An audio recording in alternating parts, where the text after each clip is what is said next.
Salut à tous, je suis avec les amis de Ferrus, qui est une asso qui traite des grands prédateurs en France. Bah tiens, je suis avec Olivier, qui est sans doute le président, qui est le vice-président de Ferrus, et toi tu es? Philippe, administrateur de Ferrus. Donc je suis avec Olivier et Philippe. Vos préoccupations, c'est surtout le lynx, l'ours et le loup. On le voit sur les décorations de votre stand. Et je propose qu'on fasse un petit point route avec vous sur ces trois animaux. Allez, on va commencer quand même par le loup. On est fin 2023. Tout à fait. On va commencer par une question très classique. J'aimerais que tu me fasses un petit contexte. Il y a combien de loups en France? Et j'aimerais que tu me fasses un petit comparatif avec les pays qui sont nos voisins. Alors, c'est toujours difficile de répondre à la question du nombre de loups, surtout les loups en particulier en France. Il y a eu beaucoup de polémiques autour de ça dans la presse ces derniers mois, notamment pour dire il y a pas, le comptage de loups n'est pas suffisant. Alors, c'est sûr qu'il y a certaines personnes qui pensent qu'il y en a beaucoup plus que ce qui est déclaré, mais... Alors, on va quand même éclairer celles et ceux qui nous écoutent. Oui. On pense qu'il y a autour de 1000-1200 loups en France. Alors, plutôt autour de 1000, je dirais.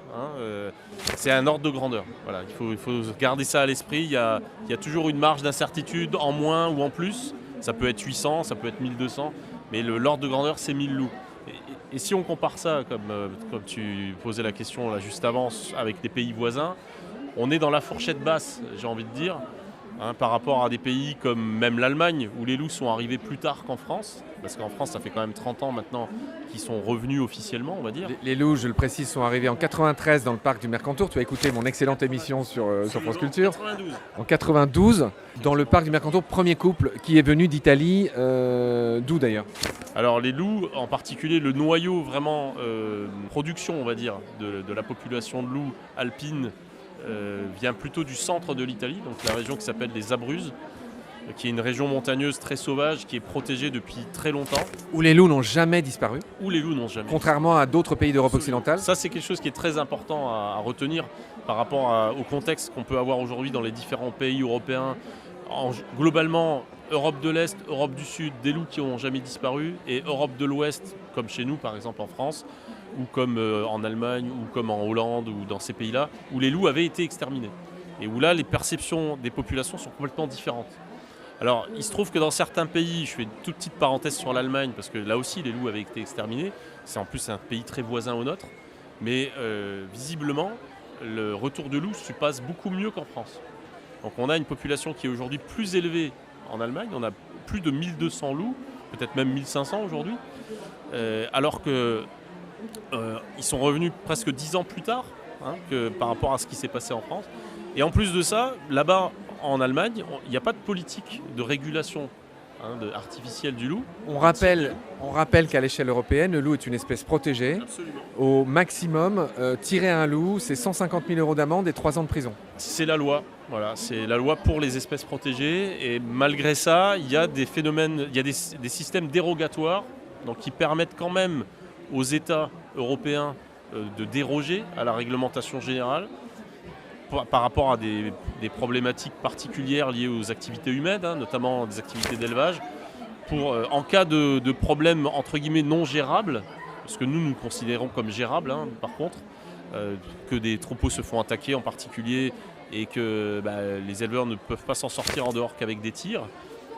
On a montré, enfin c'est pas nous qui l'avons montré, c'est l'histoire a montré que dans les pays où les loups n'avaient jamais disparu, comme l'Espagne, comme l'Italie ou comme les pays d'Europe de l'Est, la cohabitation fonctionne depuis très longtemps, depuis toujours. Il y a une habituation qui est faite. Moi, ce que je voulais aussi rappeler, c'est qu'en France, c'est qu'il y a un loup sur 5 qui est abattu chaque année quand même.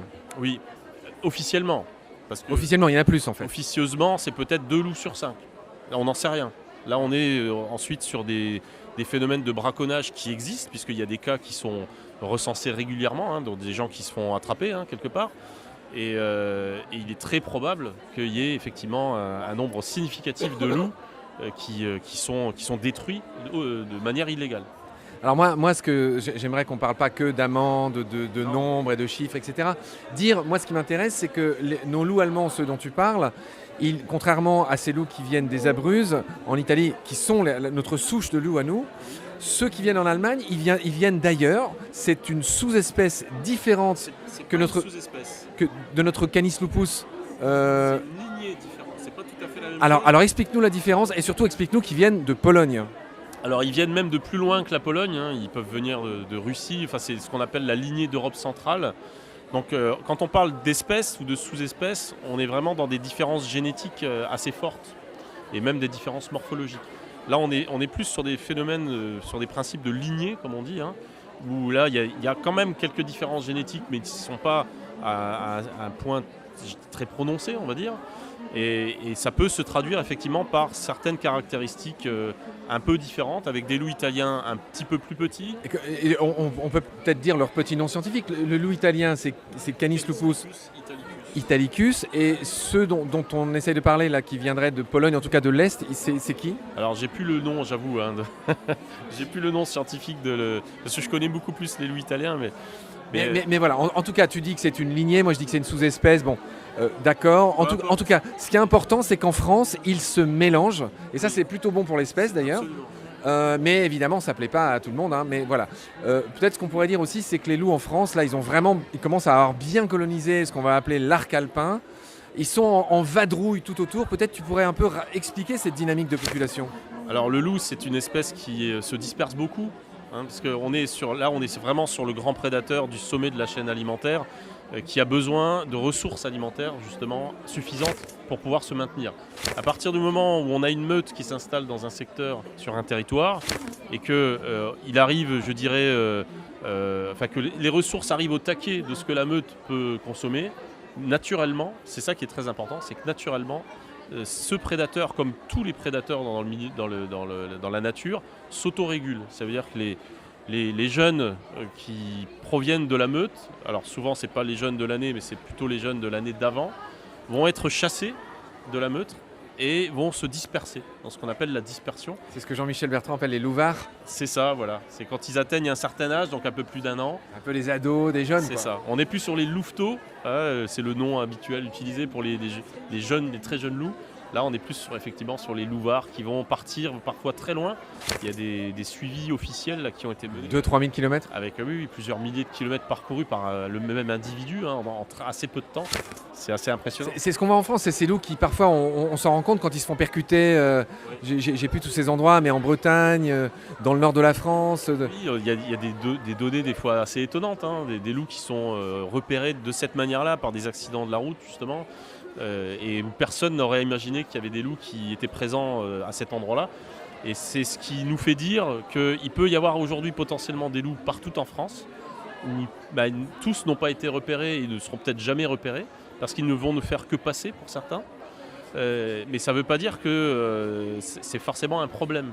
L'important, c'est qu'on puisse informer le public dans toutes les régions de France qui sont susceptibles à un moment donné d'accueillir des loups. Et un gros souci, si on peut faire une transition par rapport à ça, le gros souci qui a pu se produire depuis une trentaine d'années, c'est qu'il y a eu très peu d'anticipation.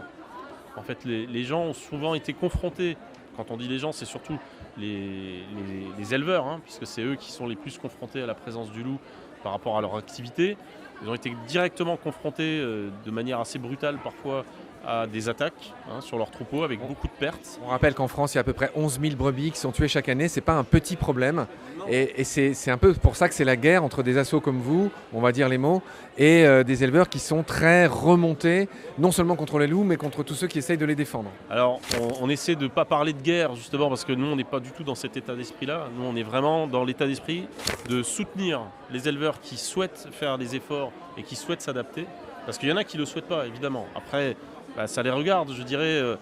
Il faut admettre aujourd'hui, il y en a un certain nombre qui auraient voulu l'éradication, la nouvelle éradication. Et qui veulent toujours. Et qui veulent toujours. Je pense que pour la plupart, ils ont constaté aujourd'hui que ça ne pourrait pas être possible, c'est clair, malgré les afflexions qu'il y a pu y avoir sur la réglementation, comme on en parlait tout à l'heure. Et donc à un moment donné, il faut vivre avec. Et les messages qu'on entend de plus en plus de la part des éleveurs, c'est ça. C'est le loup est là, alors ça ne me plaît pas pour certains, mais il faut vivre avec. Donc comment on fait ? Et là, c'est là qu'à un moment donné, on franchit un cap et l'éleveur commence à réfléchir plus loin en se disant qu'est-ce que je peux faire à mon niveau pour pouvoir travailler dans de bonnes conditions avec la présence du loup. Très bien Philippe, bon, on va s'arrêter là pour ce premier épisode. Il y a évidemment trop de choses à dire sur le loup, on va te retrouver très vite pour un autre. D'ici là, prends soin de toi. Salut Philippe. Merci beaucoup à vous. Et salut Olivier, pardon, on va te faire intervenir Oui. très vite sur le lynx. Eh bien, merci. Et que veux-tu savoir sur le lynx? Non, alors là on en était à se dire au revoir Olivier, tu n'as pas suivi. D'accord. Donc on va se retrouver dans un prochain épisode très vite. Et voilà, et merci à vous et à très vite. Salut.